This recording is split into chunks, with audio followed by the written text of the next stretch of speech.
اور اس کے علاوہ جو ہمارا ایگزسٹنگ جو سیٹ اپ ہے ٹیکسٹائل کا، اس میں جی ایس پی کی وجہ سے ہمیں کافی ایج ہے، اور کافی بڑی تعداد میں ہمارے بلکہ میجر ایکسپورٹ جو ہے گریس کو وہ اسی سے ریلیٹ کرتی ہے. تو یہ چند ایک سیکٹرز ہیں جہاں پہ یہ حالات تھوڑے سے بہتر ہو جائیں گے تو انشاءاللہ اس میں ایکٹیویٹیز ہوں گی، اس میں ٹریڈ ڈیلیگیشنز کے وزٹ ہمارا کرانے کا پلان ہے، اور اسی طرح یہاں پہ اگر ممکن ہو سکا تو کوئی ہم سنگل کنٹری ایگزیبیشن وغیرہ کے بارے میں بھی سوچ رہے ہیں کہ پاکستانی پروڈیوس جو ہیں وہ یہاں پہ ہم انٹروڈیوس کروا سکیں اور یہاں کے لوگوں کو اس طرف مائل کر سکیں. سر میں اپنی برادری کے بیاف پہ آپ کا بے شک کووڈ-19 میں آپ کو اس طرح سے کام کرنے کا موقع نہیں مل سکا جو آپ میں اسپرٹ تھا، جو جس طرح سے آپ کا تجربہ تھا، تو یہ میں سمجھتا ہوں کہ یہ تو پوری دنیا کی ایک بدقسمتی تھی کہ کووڈ-19 آ گیا. اس کے ساتھ پاکستانی برادری بھی اس بہت زیادہ آپ کے تعاون سے مرحوم رہی. اگر یہ پرابلم نہ ہوتا تو آپ اس سے بہت زیادہ کام کرتے. لہٰذا برادری کے بیاف پہ ہم آپ پہ بہت خوش ہیں، آپ بڑے زبردست اقدام کر رہے ہیں، اور آئندہ بھی ہم یہ سمجھتے ہیں کہ انشاءاللہ آپ بہتر سے بہتر کرنے میں اپنی پوری محنت کریں گے. سر آپ سے آنے سے پہلے بھی یہ بات ڈسکس ہوتی رہی، ہمارا جو پرانا سفارتخانہ کی بلڈنگ ہے، چونکہ فیملیز کی تعداد دن بدن بڑھ رہی ہے اور ہمارے بچے اردو زبان اور مطالعہ پاکستان وغیرہ سے بالکل محروم ہیں، اور اس وقت یہ سوچا جا رہا تھا سفیر پاکستان جو تھے آپ سے پہلے کہ بھئی ایسی کوئی صورتحال ہو جائے کہ سفارتخانہ کی پرانی بلڈنگ جو ہے اس کو اگر کمیونٹی اس میں تعاون کرے تو اس میں قرآن پاک کی تعلیم دی جا سکے، اردو کی تعلیم دی جا سکے، مطالعہ پاکستان کی تعلیم دی جا سکے. تو اگر اس میں آپ تھوڑی سی کوئی کاوش کریں یا آپ کی نظر میں یہ کیا ممکن ہے؟ دیکھیں اس سلسلے میں نے پہلے بھی یہ معاملہ ریز ہوا تھا کسی میٹنگ میں جو شروع میں لاسٹ ایئر، اور اس میں نے یہی کہا تھا کہ جی سب سے پہلے تو ہمیں کوئی ڈیٹا اپنے پاس بنانا چاہیے کہ جس سے ہمیں یہ پتا چلے کہ اتنی فیملیز یہاں پہ موجود ہیں، اتنے بچے ہیں جو واقعی میں جن کو اردو کی تعلیم کی یا قرآن شریف کی تعلیم کی ضرورت ہے اور اس کے لیے ان کو جگہ درکار ہے. ہم اگر کوئی چیز، سب سے پہلی چیز سے آپ یہ سمجھ لیں کہ وہ پرانی بلڈنگ جو ہے وہ اس وقت اس حال میں نہیں ہے کہ وہ کسی اس طرح کے مقاصد کے لیے استعمال ہو سکے بغیر رینوویشن کے. اس میں کوئی بھی چیز شروع کرنے سے پہلے ہمیں اس میں الیکٹریسٹی ریسٹور کروانی ہوگی، ہمیں اس میں پانی ریسٹور کروانا ہوگا، اس کی ہمیں رینوویشن کروانی ہوگی، اس کی ہیٹنگ کا سسٹم ہمیں صحیح کروانا ہوگا، تب جا کے وہ قابل استعمال ہو سکتی ہے. اور کیونکہ جب سے ہم وہاں سے موو ہوئے ہیں یہ ساری چیزیں ڈسکنٹینیو کروا دی گئی ہیں کہ خام خائی کے ایکسپینسز کوئی بھی برداشت نہیں کرتا، اور منسٹری کو ہم نے اس بارے میں لکھا ہوا ہے کہ جی اس کے ڈسپوزل کے بارے میں آپ ہمیں بتائیں. اس کا ڈسپوزل فردر جو بھی ہوگا گورنمنٹ کی انسٹرکشن کے حساب سے ہوگا. کوئی ایسا پروپوزل جو ہم منسٹری کو دیں کہ جی اس چیز کی ہمیں ضرورت ہے، یہ پراپرٹی ہماری پڑی ہوئی ہے، اس میں اتنا پیسہ خرچ ہوگا اس کو رینوویٹ کرنے میں، اور اس کے بعد ہم اس کو اس مقصد کے لیے استعمال کرنا چاہتے ہیں، اس کے لیے ضروری ہے کہ ہمارے پاس فیکٹس اینڈ فیگرز ہوں. میں یہ ایک دو دفعہ پہلے بھی کمیٹی کے جو ہمارے لیڈرز تھے ان کو کہہ چکا ہوں کہ جی آپ ہمیں کوئی لسٹ بنا کے دیں، فیملیز کی لسٹ بنا کے دیں، اسٹوڈنٹس کی لسٹ بنا کے دیں، تاکہ ہم پھر اس کے بیسس پہ منسٹری کو لکھ سکیں اور ان سے اپروول لے سکیں. جب تک ایسا نہیں کریں گے ہمارے لیے ممکن نہیں ہے کہ وربلی ان سے اجازت مانگیں اور ان سے ہم اس چیز کی اختیار لیں اور اس کے بعد اس کو رینوویٹ کرا کہ اس کو قابل استعمال بنے. تو یہ کام کمیونٹی کا ہے کہ وہ ان چیزوں کو ہمارے پاس لے کے آئیں تاکہ پھر ہم یہ پروپوزل منسٹری کو بھیج سکیں. ہز ایکسیلنسی پچھلے دنوں یورپین یونین نے پاکستان کے خلاف قرارداد منظور کی، آپ اس کو کس نظر سے دیکھتے ہیں؟ دیکھیے بظاہر تو یہ بڑی ہمارے حساب سے تو بڑی خراب ڈیولپمنٹ تھی، ڈس اپوائنٹمنٹ ہوئی ہمیں اس چیز پہ، کیونکہ اس میں واضح طور پہ ایک چیز نظر آ رہی تھی کہ جہاں ایک طرف وہ اس قرارداد کو فریڈم آف ایکسپریشن کو بیس بنا کے پاکستان کے اگینسٹ ایک چیز منظور کرتے ہیں، وہاں پہ وہ اس چیز کو مکمل طور پہ نظر انداز کرتے ہیں کہ مسلمانوں کی جو اٹیچمنٹ ہے حضور صلی اللہ علیہ وسلم کی ذات اقدس کے بارے میں، وہ کسی بھی چیز سے بلند و بالا ہے، کسی بھی چیز سے برتر ہے. مسلمان خاص طور پہ ہم لوگوں کی جو اٹیچمنٹ ہے وہ ہم کسی چیز کو مد نظر نہیں رکھتے، کسی چیز کو خاطر میں نہیں لاتے جب بات ایسی ہستی کی ہوتی ہے. اور کیونکہ یہ چیزیں ایسی ہوئی ہیں ویسٹ کے اندر کہ جہاں پہ حضور صلی اللہ علیہ وسلم کی ذات کو نشانہ بنایا گیا ہے، اور یہ چیزیں کسی بھی مسلمان کے لیے، خاص طور پر ہمارے لیے، ناقابل برداشت. اگر جان بوجھ کے ہمارے جذبات کو چھیڑا جائے گا، اگر جان بوجھ کے ہماری سینٹیمنٹس کو پرووک کیا جائے گا اور ان کو اگنور کیا جائے گا، اس چیز کو کہ آپ کی حد کہاں تک ہونی چاہیے فریڈم آف ایکسپریشن کی، تو پھر اس طرح کی چیزیں ریئیکشنز آئیں گے. اور اگر ریئیکشنز آئیں گے تو پھر اس پہ آپ کسی کو مورد الزام نہیں ٹھہرا سکتے. یہ صحیح ہے کہ ریئیکشن جو ہیں ان کی بھی ایک لمٹ ہونی چاہیے، ان کی بھی حد ہونی چاہیے. اور خدا کا شکر ہے کہ ہمارے پاکستان میں اب وہ سوچ آ گئی ہے کہ جی ریئیکشن اگر کرنا ہے تو کسی مہذبانہ انداز میں کرنا ہے. توڑ پھوڑ یا دوسروں کی املاک کو یا جان کو نقصان پہنچانا اس کا مقصد نہیں ہونا چاہیے. لہٰذا یورپ کو بھی یہ سوچنا چاہیے کہ جی فریڈم آف ایکسپریشن کی بھی حد ہونی چاہیے. یہ لامحدود نہیں ہونا چاہیے. جہاں آپ کی فریڈم شروع ہوتی ہے یا ختم ہوتی ہے وہاں دوسرے کی شروع ہوتی ہے. تو جب تک وہ ان چیزوں کو مد نظر نہیں رکھیں گے، یہ اسلاموفوبیا جو ہے یہ اسی طرح بڑھتا رہے گا، اسی طرح فلرش کرتا رہے گا. تو یورپ کو بھی یہ چیز سوچنی پڑے گی کہ کون سی چیز جو ہے وہ فریڈم آف ایکسپریشن کے دائرے میں ہونی چاہیے اور کون سی چیز اس کو ایکسیڈ کرتی ہے. آپ نے دیکھا ہوگا کہ ان واقعات پہ دنیا میں بہت اچھے اور سمجھدار ورلڈ لیڈرز ہیں جنہوں نے اس کو کنڈیم کیا ہے، ان چیزوں کو کنڈیم کیا ہے، اور ان لوگوں کو کنڈیم کیا ہے جو ان چیزوں کو ڈیفینڈ کرتے ہیں، اس طرح کے پرووکیٹو چیزوں کو ڈیفینڈ کرتے ہیں. تو یہ صرف مسلمانوں کی سوچ نہیں ہے بلکہ ہر اس شخص کی سوچ ہے جس میں ذرا سی سینس آف ججمنٹ ہے، جس میں ذرا سی سینس آف سویلٹی ہے کہ یار کسی کو آپ کسی کے جذبات کو اس طرح سے ٹھیس نہیں پہنچا سکتے. اور یہ اگر آپ اس طرح کی چیز کریں گے تو لامحالہ اس کا ریئیکشن آئے گا. تو میرے حساب سے جو یہ انہوں نے اسٹیٹمنٹ جو بھی ریزولوشن پاس کی ہے، انہوں نے مکمل طور پہ اس چیز کو مد نظر نہیں رکھا اور مکمل طور پہ اس چیز کو اگنور کیا ہے کہ اس سے مسلمانوں کے جذبات کو کتنی ٹھیس پہنچے. سر آپ کی تعیناتی شام میں بھی رہی، آپ مسئلہ فلسطین کو بھی آپ قریب سے سمجھتے ہیں. یہ ہیومن رائٹس کے دورے معیار مغرب کے کیوں ہیں جو فلسطینی عوام پہ ظلم و زیادتی ہو رہی ہے، ان پہ ان کی نظر کیوں نہیں جاتی؟ یہ بدقسمتی ہے. اس کو صرف آپ یہی کہہ سکتے ہیں کہ جہاں مسلمانوں کی بات آتی ہے وہاں پہ یورپ اس طرح سے ریئیکٹ نہیں کرتا جہاں دوسرے مذاہب کی بات آتی ہے. یہ کوئی آپ کا یہ کوئی ایسی کلیم نہیں ہے جس کا جو بے بنیاد ہو، بلکہ وہ آنکھوں دیکھی چیزیں ہیں جو ہم سب کو نظر آتی ہیں، ہم سب اس کو محسوس کرتے ہیں، اور یہ سامنے کی بات ہے. جب اس طرح کی چیزیں دوہرے معیار کلیئر کٹ آپ کو سامنے نظر آئیں گے تو اس کے بعد یقیناً آپ کے دل میں دوریاں پیدا ہوں گی اور اس چیز کا احساس بڑھ جائے گا کہ جہاں پہ اسلام سے ہٹ کے اگر کسی اور مذہب کی بات ہوتی ہے تو پوری دنیا جو ہے، جو ویسٹرن کنٹریز ہیں، امریکہ، کینیڈا، سارے مل کے اس چیز کو روکنے کی کوشش کرتے ہیں، بزور قوت روکنے کی کوشش کرتے ہیں. اور جہاں مسلمانوں کی بات آتی ہے تو وہاں پہ وہ ایک سے دوسرے عذر کے ساتھ اپنے آپ کو روکتے ہیں کہ اس میں انٹروین کریں یا اس چیز کو، زیادتی کو روکیں جو مسلمانوں کے ساتھ ہو رہی ہے. فلسطین کا مسئلہ کوئی آج کا نہیں ہے، کشمیر کا مسئلہ کوئی آج کا نہیں ہے.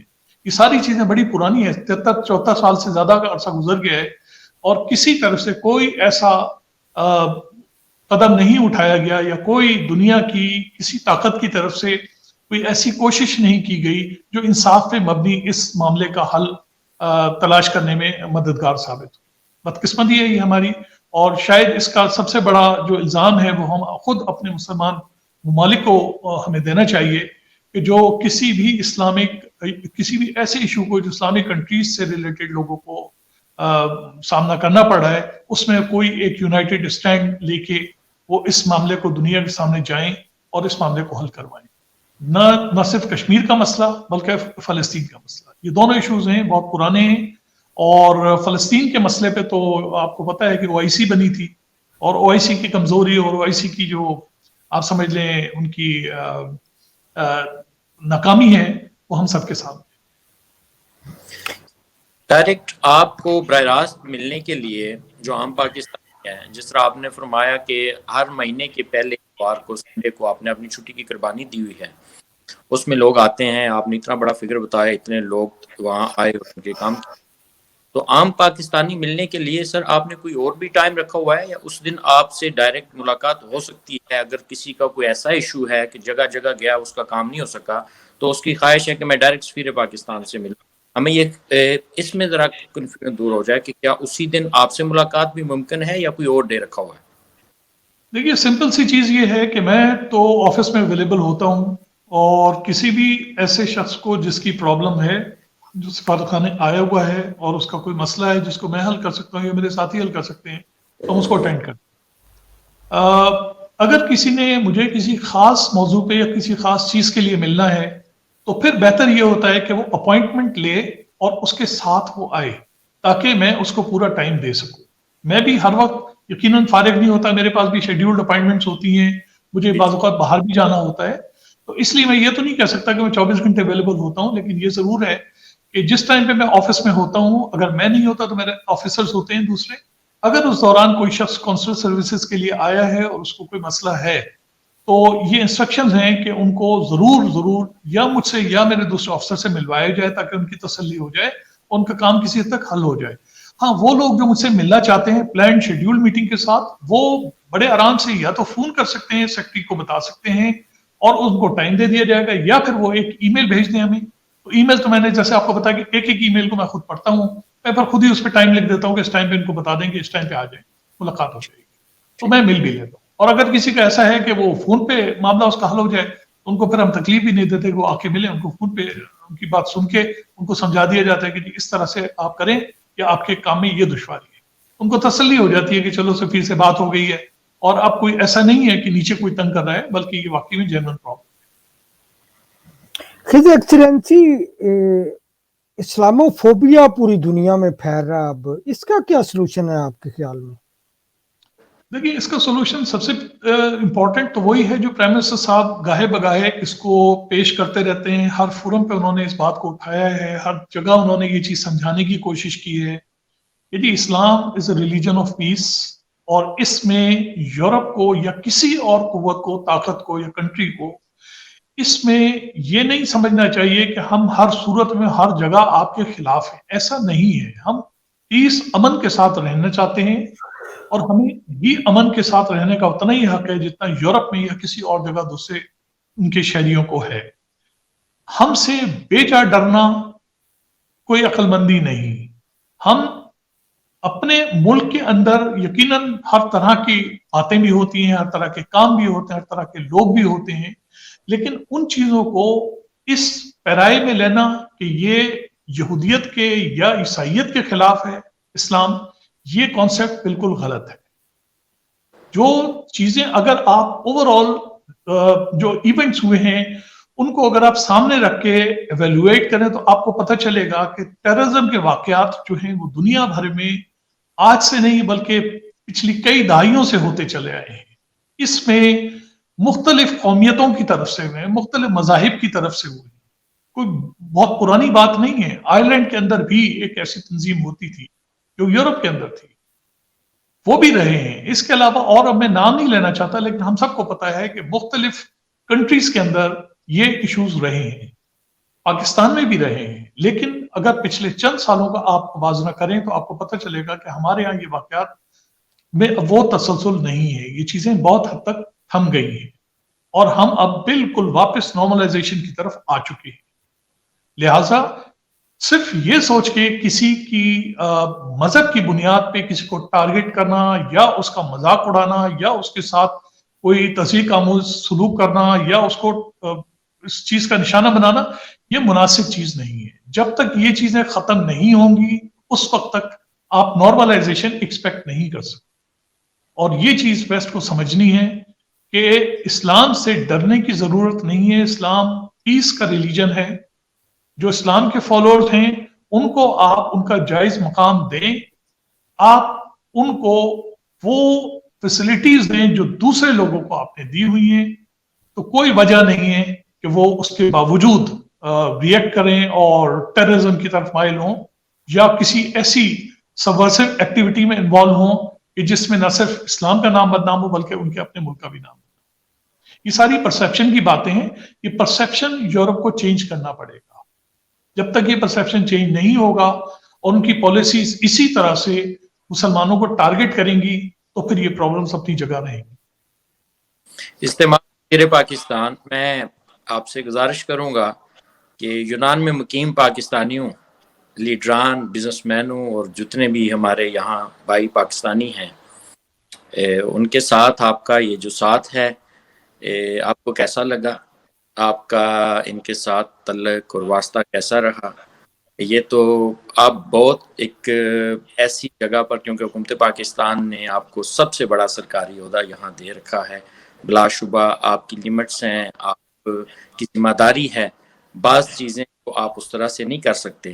لیکن میری یہ گزارش ہوگی کہ آپ اپنی برادری کو جو آپ پہ بہت زیادہ اعتماد کیے بیٹھی ہے، ان کو کون سا میسج دینا چاہیں گے؟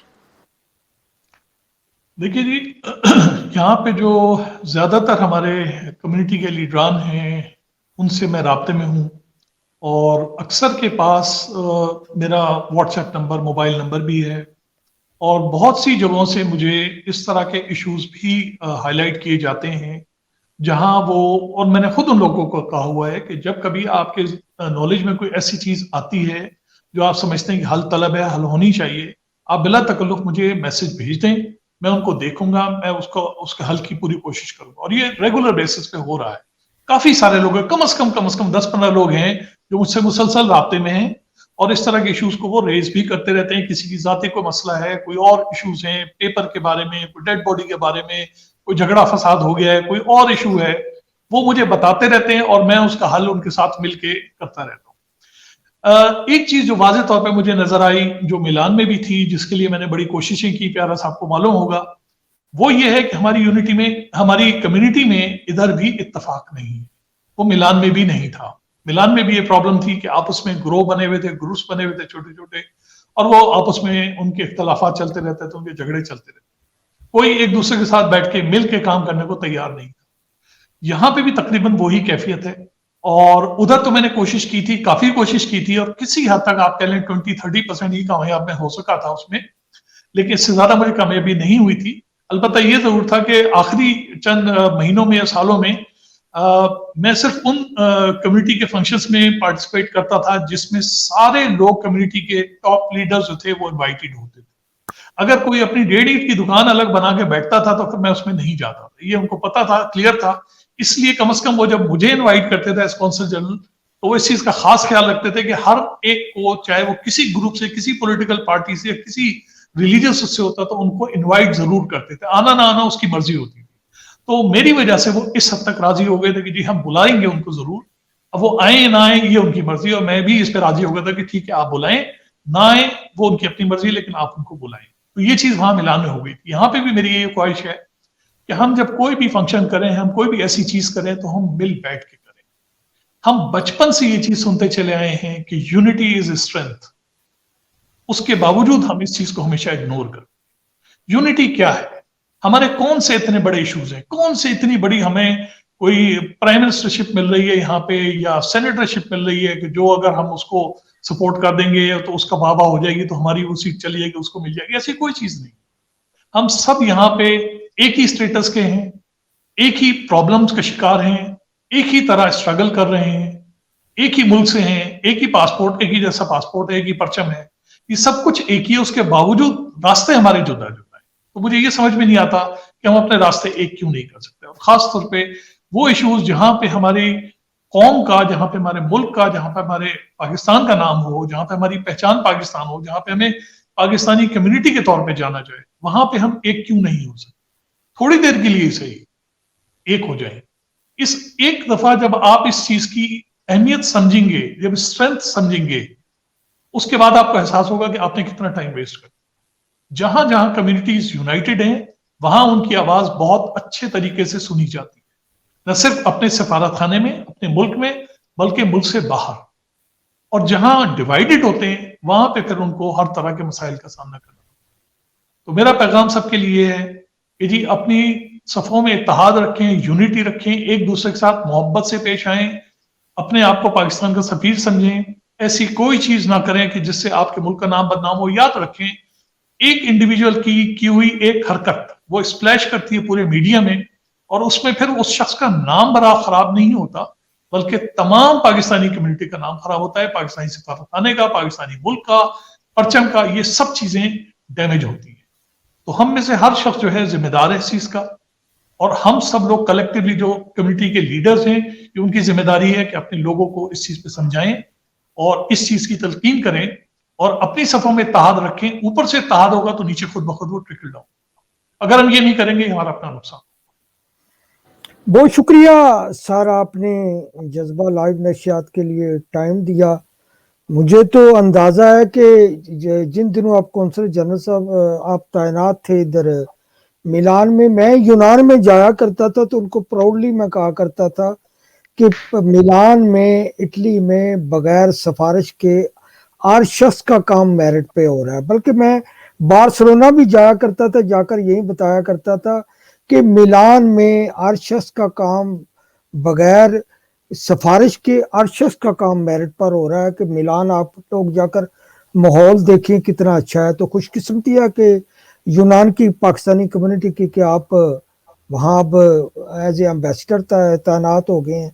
تو مجھے تو امید کیا, مجھے تو پورا کانفیڈنس ہے کہ انشاءاللہ تعالی وہاں ہر کام میرٹ پہ اور ہر پاکستانی کی ایکسیس ہوگی. اور انشاءاللہ تعالی جو آپ نے سٹیپ اٹھائے ہیں وہ بھی بڑے آئیڈیل سٹیپ ہیں. اور مدثر خادم صاحب, اصول صاحب, میں آپ کو بات بتاؤں ایک انٹرسٹنگ, جب عزت مآب ندیم خان صاحب تعینات ہوئے تھے اٹلی میں تو انہوں نے آتے پوری کمیونٹی کو کہا تھا کہ جب تک آپ کٹھے نہیں ہوں گے میں کسی کمیونٹی فنکشن میں نہیں جاؤں گا. انہوں نے سب کو واضح بلا کر کہہ دیا تھا کٹھے ہوں گے تو میں نے فنکشن میں جانا ہے, ادروائز نہیں جانا. بلکہ پورا 1 سال نہیں گئے تھے, پھر انہوں نے منوا لیا کہ آپ دوسروں کو بلائیں گے. تو میں تو دیکھیں بڑی ان کی دل کی خواہش ہوتی تھی کہ کمیونٹی ایک ہو. پیارا اور صاحب آپ دیا کرتے تھے ہمیں کہ ہمارے ہاں وہاں میلان میں سفیر محترم ہے, تو ابھی جناب ہم بھی آپ کو کہہ رہے ہیں ہمارے سفارتخانے میں لائن نہیں لگتی, رشوت نہیں چلتی, ہمارے سفارتخانے میں گند نہیں پڑتا, لوگوں کو تنگ نہیں کیا جاتا. اللہ کا فضل ہے کہ ہمارے اجتماع سفیر محترم یہاں تشریف فرما ہیں, اور یقیناً یہ جو آپ میسیج دیا کرتے تھے آج ہم آپ کو یہ ریٹرن کرتے ہیں. بلکہ دیکھیں میں آپ کو بات بتاؤں کہ خوش ہوتے تھے دل سے.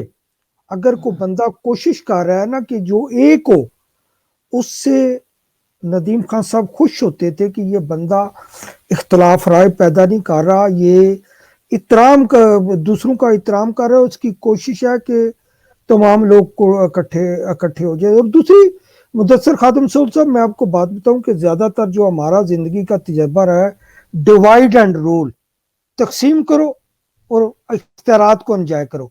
لیکن خوش قسمتی ہے کہ ندیم خان صاحب جیسے ڈپلومیٹ موجود ہیں جو کوشش کرتے ہیں کمیونٹی اکٹھی ہو.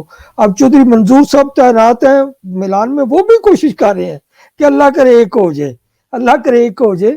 تو دوسری یہ بات یہ ہے کہ مدثر خاتم صاحب یہ ایڈیشنل سیکرٹری اوورسیز بھی رہے ہیں ندیم خان صاحب, تو ان کی پوری دنیا کے جو اوورسیز پاکستانی کے مسائل ہیں ان سب پہ ان کی گریپ ہے, ان کا تجربہ ہے. تو انشاءاللہ تعالی بہت ہی جلد جو ہے ایک یونان میں آئیڈیل ماحول ہوگا. جو سفارتخانے ہیں یورپ کے ان میں آپ کو ایک آئیڈیل ماحول نظر آئے گا, کیونکہ ان کی ورکنگ سٹائل کو میں سمجھتا ہوں. ایک دفعہ میں اور اپنا ذاتی تجربہ بیان کروں کہ ایک دفعہ کوئی کشتی ڈوب گئی, 14-15 ڈیڈ باڈیز پاکستان جانی تھی.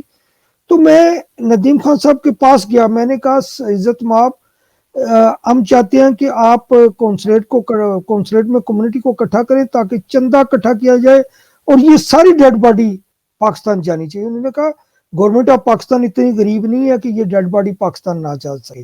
وہ تمام dead bodies government of Pakistan کے خرچے پہ پاکستان گئی. اور ان کی بات ایک مجھے بہت یاد ہے, انہوں نے کہا تھا کہ ہم چندہ کے چکر میں نہیں پڑنا چاہتے. 27,000 یورو چندہ کمیونٹی نے اکٹھا کیا, آج تک اس چندے کا پتہ نہیں لگ رہا کہ وہ چندہ کہاں گیا کہاں نہیں گیا. کہاں گیا کہاں نہیں گیا. لیکن انہوں نے مطلب ڈسکرج کیا.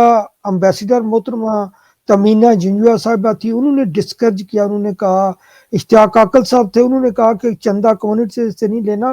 گورنمنٹ آف پاکستان نے ڈیڈ باڈیز بھیجی, لیکن کمیونٹی آج تک اس چندے کا حساب نہیں دے سکی. ابھی تک لڑائی جھگڑے چل رہے ہیں کہ وہ جو پیسے 27,000 یورو کٹھے ہوئے وہ کہاں چلے گئے.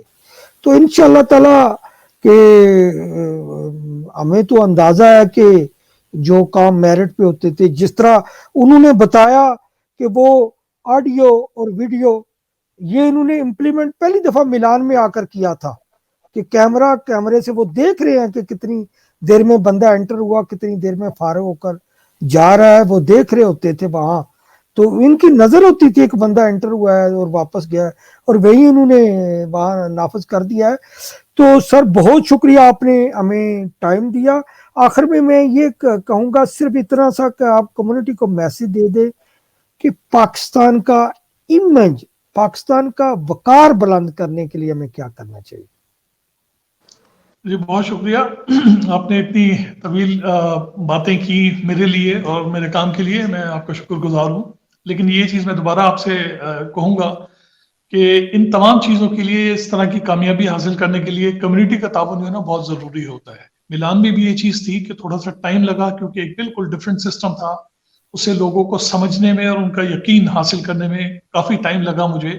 لیکن ایک دفعہ جب ان کو یقین ہو گیا کہ واقعی میں یہ ایسا ہی ہے جیسا یہ کہہ رہے ہیں, کہ بغیر کسی کی سفارش کے, بغیر کسی کے ساتھ آئے ہوئے کسی بھی بندے کا جینون کام جو ہے وہ ہو جائے گا, جب ان کو ایک دفعہ اس چیز کا احساس ہو گیا تو اس کے بعد میرے لیے پریشانی جو تھی کمپلیٹلی ختم ہو گئی. کیونکہ مجھے بھی برا لگتا تھا کہ اگر کوئی گاؤں اس کا کمیٹی لیڈر کسی بندے کا کام لے کے آیا ہوا ہے تو میں پہلے اس سے یہ پوچھتا تھا کہ یار تم نے خود جا کے اپلائی کیا ہے, خود ٹرائی کیا یا نہیں کیا. کیونکہ اگر تم نے خود ٹرائی کیا ہے اور تمہارا کام نہیں ہوا تو کیوں نہیں ہوا. مجھے پھر یہ تشویش ہوتی تھی کہ میرے سسٹم کے اندر جیسا میں سسٹم اسٹیبلش کرنا چاہتا ہوں اس میں کوئی خرابی ہے. لیکن پھر یہ پتا چلتا تھا کہ وہ لوگ گئے ہی نہیں ہیں. پھر میں ان سے یہ کہتا تھا کہ جی آپ میرے آفس میں بیٹھیں, ان کو نیچے بھیجیں, دیکھیں ان کا کام خود سے ہوتا ہے نہیں ہوتا. تو مجھے اس چیز کا تھوڑے سے عرصے کے بعد اطمینان ہوا میرے, اور جو لوگ ان کے ساتھ آتے تھے ان کو بھی اس چیز کا اطمینان ہو گیا کہ کام ہو سکتا ہے. تو پہلے یہ پرابلم وہاں پہ تھی, اس کو چینج کیا. لیکن یہاں پہ خدا کا شکر ہے کہ آلریڈی اس طرح کا سسٹم بہت حد تک موجود تھا.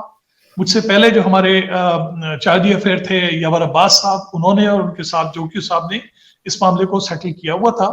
اور مجھے تھوڑا سا آ کے اس پہ ذرا سا کام, اس کو آپ کہہ لیں کہ فنیشنگ ٹچ جو ہے وہ دینا پڑا. اور اللہ کا شکر ہے کہ بہت زیادہ ایفرٹس نہیں کرنے پڑے, اور یہ چیز بالکل مکمل طور پہ ویسے ہی چل رہی ہے جیسے ملان میں تھی. اور مدثر صاحب بھی اس چیز کو سمجھتے ہوں گے, اور یقیناً ان کے پاس خبریں بھی آتی ہوں گی کہ اب یہاں پہ بھی بغیر کسی کی سفارش کے کسی بندے کے ساتھ کوئی دوسرا شخص نہیں آتا اس کا کام کروانے. جس کا کام ہوتا ہے وہ خود آتا ہے, جمع کرواتا ہے, چلا جاتا ہے, اور اس کے بعد وہ کام ہو جاتا ہے اور ہمیں پتہ بھی نہیں چلتا. اور یہی چیز سفارت خانوں میں ہونی چاہیے. کسی کی سفارش, کسی کی اپروچ, کسی کی وہ, کیونکہ دیکھیں سفارش چند لوگوں کے پاس ہوگی, چند لوگ آپ کو رابطہ کر سکتے ہوں گے, چند لوگ آپ کو مجبور کر سکتے ہوں گے کہ آپ ان کے ساتھ آگے کونسلیٹ میں یا ایمبیسی میں اپنا کام کر رہے ہیں. لیکن باقی لوگ جو ہے میجورٹی, وہ پھر کس طرح سے کروائے گی اگر یہ والا سسٹم ہم نے نافذ کیا. تو یہ سسٹم جو ہے موجودہ یہ سب لوگوں کے لیے فائدہ مند ہے. اور مجھے خوشی ہے کہ جو یونان میں کمیونٹی ہے انہوں نے اس چیز کو وائلیٹ کرنے کی کوشش بالکل نہیں کی. ان میں سے کسی شخص نے اس معاملے کو بائی پاس کرنے کی کوشش نہیں کی. اور میں اس چیز کا مکمل طور پہ پوری کمیونٹی کو اور خاص طور پہ جو لیڈرز ہیں ان کو کریڈٹ دیتا ہوں کہ میرے پاس زیرو انٹرفیئرنس رہی ہے اس چیز میں. جیسا کام چلتا رہے, ہو رہا ہے. ہاں جہاں پہ ان کو دشواری ہوئی تو انہوں نے مجھے اپروچ کر کے ضرور کہا کہ جی اس کو ذرا دیکھ لیجیے. اور میں نے جب دیکھا ہے کچھ کیسز بھی ہوتا ہے کہ کچھ تھوڑی سی میری ان کے ساتھ سہولت میں اگر کر دوں تو ان کا کام ہو جائے. کبھی ایسا ہوتا ہے کہ ان کو صرف بتانا ہوتا ہے کہ یار آپ کا کام ادھر پھنسا ہوا ہے, اور کبھی یہ ہوتا ہے کہ واقعی میں ان کے ساتھ ایسی چیز ہو رہی ہوتی ہے جو اگنور ہوتی ہے تو اس کو ایڈریس کر دیا جاتا ہے. اللہ کا شکر ہے کہ یہاں کا کام بغیر زیادہ ایفرٹس کے اچھا چل رہا ہے, اور ویسے ہی اسی پیٹرن پہ چل رہا ہے جیسے ادھر ہے ملان میں ہے. میرا جو ان کے لیے میسج ہے کمیونٹی کا کہ بالکل اسی طرح جیسے آپ لوگ نان انٹرفیئرنس کے ساتھ لیکن ایٹ دا سیم ٹائم اپنی جو پوزیشن ہے اس کو یوز کرتے ہوئے ان لوگوں کی مدد کر رہے ہیں جن کی شاید مجھ تک یا میرے ساتھیوں تک